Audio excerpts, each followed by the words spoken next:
زندگی میں اپنی من پسند چیز حاصل کرنے کا ایک گر ہے۔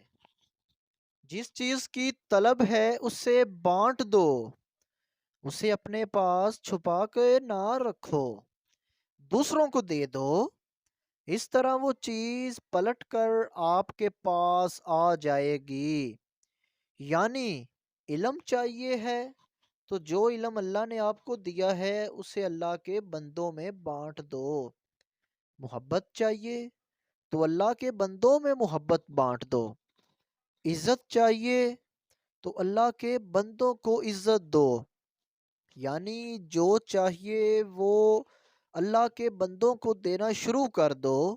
محبت، دولت، عزت، علم، رزق جو بھی چاہیے اسے اپنے پاس نہ رکھو، اسے محدود نہ کرو، اس کا راستہ نہ روکو، اسے راستہ دو تاکہ وہ اسی راستے سے پلٹ کر آپ کے پاس آ جائے۔ اگر ویڈیو اچھی لگی ہے تو ہماری ویڈیو کو چینل کو ضرور سبسکرائب کریں تاکہ آپ کو ہماری ایسی ویڈیوز ملتی رہیں۔